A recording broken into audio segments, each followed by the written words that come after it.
तो चिड़िया आसमान में चाहे जितने भी पंख क्यों ना उड़ा लें, उसे दाना चुनने के लिए जमीन पर ही आना पड़ता है। और उसी तरह हवा में उड़ने वाले बांग्लादेश के मोहम्मद यूनुस का जब दिमाग ठंडा हो गया है, तो वह दाना चुनने के लिए भारत आ रहे हैं। और यह खबर आज निकल कर आ रही है कि बांग्लादेश, जो अभी तक भारत से दूरियां बनाने की कोशिश कर रहा था, अब उन्हीं के ऑफिशियल्स भारत से बातचीत कर रहे हैं। और उनका कहना है कि उनके अधिकारी जल्द ही भारत का दौरा करने वाले हैं, जिसमें वह लैंड पोर्ट यानी कि बंदरगाह के इंफ्रास्ट्रक्चर डेवलपमेंट पर भारत के साथ मिलकर काम करना चाहते हैं, ताकि उनका व्यापार भारत के साथ बढ़ सके। लेकिन इनका जो झुकाव भारत की तरफ देखने को मिल रहा है, यह इतनी आसानी से नहीं हो रहा है, बल्कि इसी बीच अमेरिका में ट्रंप की सरकार आने के बाद बांग्लादेश के यूनुस सरकार की मुसीबत बढ़ चुकी है, क्योंकि मोहम्मद यूनुस के खिलाफ 800 पन्नों की शिकायत का मामला इंटरनेशनल कोर्ट में पहुंच चुका है। और इसी बीच बांग्लादेश की पूर्व प्राइम मिनिस्टर शेख हसीना, जो कि इस समय भारत में है, इन्हें भी मौका मिल गया है और यह पूरी तरीके से एक्टिव हो चुकी है। और वह बांग्लादेश में अपनी वापसी के लिए अपने सपोर्टर की तरफ से नई नई रैलियां और नए नए कैंपेन को प्लान कर रही हैं। पूरी डेवलपमेंट को इस वीडियो में आसान शब्दों में समझते हैं, लेकिन आगे बढ़ने से पहले इस वीडियो को एक लाइक करके चैनल को सब्सक्राइब जरूर कर लीजिए, क्योंकि आपके लिए तो यह 1 सेकंड का काम है, लेकिन इससे हमारी काफी बड़ी मदद होती है। दरअसल बांग्लादेश में शेख हसीना की सरकार गिरने के बाद यह अपनी जान बचाकर भारत चली आई थी, जिसके बाद बांग्लादेश में मोहम्मद यूनुस को अंतरिम सरकार के लीडर के रूप में सिलेक्ट किया गया। फिलहाल आज लगभग 4 महीने बीत रहे हैं, लेकिन वहां पर चुनाव अभी तक नहीं करवाया गया कि आखिरकार सरकार किसकी होनी चाहिए। यहां तक कि मोहम्मद यूनुस की सरकार के समय हिंदुओं पर जमकर अत्याचार किया गया और वहां पर कट्टरपंथियों को बढ़ावा दिया गया। और कट्टरपंथियों का अत्याचार तो इस तरीके से बढ़ गया कि वहां पर एक काली मंदिर थी, जिस पर भारत ने कुछ साल पहले एक सोने का मुकुट चढ़ाया था, उसे भी उन लोगों ने चुरा लिया। और मोहम्मद यूनुस को कई देशों की वार्निंग भी मिली, लेकिन उसके बावजूद भी आज के समय में हिंदुओं पर होने वाली हिंसा चल रही है।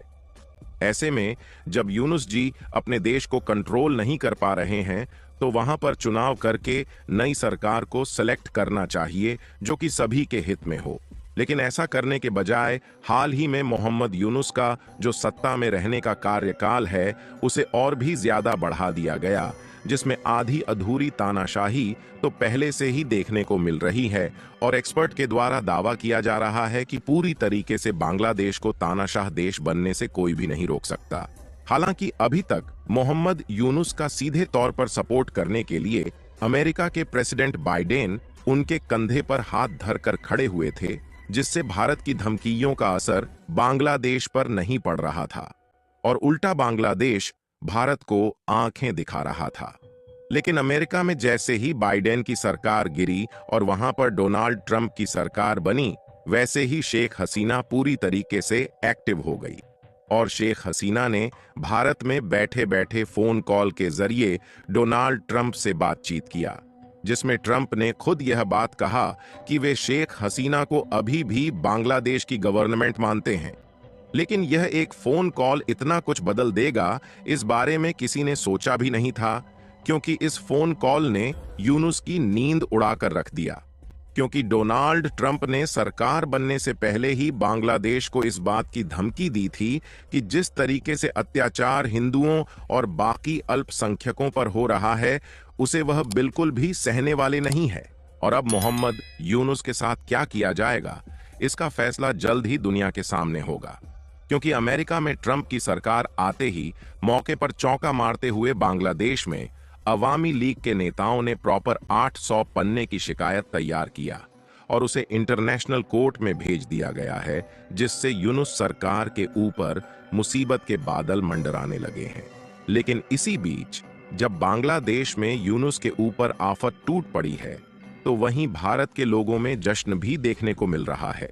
क्योंकि खबर निकल कर आ रही है कि बांग्लादेश में उथल पुथल के बीच इंडियन गारमेंट एक्सपोर्टर का खूब फायदा हो रहा है और अकेले सितंबर महीने में 17.3% की ग्रोथ देखने को मिली है। यानी कि बांग्लादेश की उथल पुथल कहीं ना कहीं भारत की टेक्सटाइल इंडस्ट्री को फायदा पहुंचा रही है, जिससे यह सिर्फ भारत की इकोनॉमी के लिए ही फायदेमंद नहीं है, बल्कि इसका असर स्टॉक मार्केट पर भी पड़ रहा है। दरअसल अमेरिका में ट्रंप की सरकार आने से शेख हसीना पावर में आई तो शेख हसीना के जो सपोर्टर थे उन्होंने एक बड़े लेवल पर प्रोटेस्ट करना शुरू कर दिया, जिसमें हजारों लोग रैलियों में निकलकर यूनुस के खिलाफ नेक्स्ट इलेक्शन की डिमांड करने लगे। फिलहाल यूनुस के साथ क्या करना है इसका डिसीजन तो इंटरनेशनल कोर्ट में हो ही जाएगा, लेकिन अब इस बात की भी उम्मीद बढ़ गई है कि शेख हसीना की सरकार वापस बांग्लादेश में लौट सकती है, क्योंकि मोहम्मद यूनुस के आने के बाद बांग्लादेश की इकोनॉमी पूरी तरीके से खराब हो चुकी है। और कहा जा रहा है कि केवल भारत ही एक ऐसा देश है जो कि बांग्लादेश की इकोनॉमी को चाहे तो संभाल सकता है, लेकिन भारत बांग्लादेश की इकोनॉमी में मदद तभी कर पाएगा जब शेख हसीना की सरकार बनेगी, क्योंकि कोई छोटी मोटी नहीं बल्कि $8 बिलियन का बकाया भारत की ऐसी बिजली सप्लाई पर हो चुका है जिस बिजली लाइन के जरिए सिंचाई, कारखाने और ट्रांसपोर्टेशन तक बिजली सप्लाई किया जाता है, जिसमें इन्हें अपनी इकोनॉमी संभालने के लिए भारत के हेल्प की काफी ज्यादा जरूरत है। और शायद यह बात अब यूनुस जी को भी समझ में आ रही है, इसलिए उन्होंने हाल ही में भारत के साथ एक बंदरगाह के इंफ्रास्ट्रक्चर डेवलपमेंट पर एक साथ मिलकर काम करने का फैसला लिया है। फिलहाल आप लोगों का इसके बारे में क्या सोचना है, अपनी राय कमेंट में जरूर बताएं। लेकिन जाने से पहले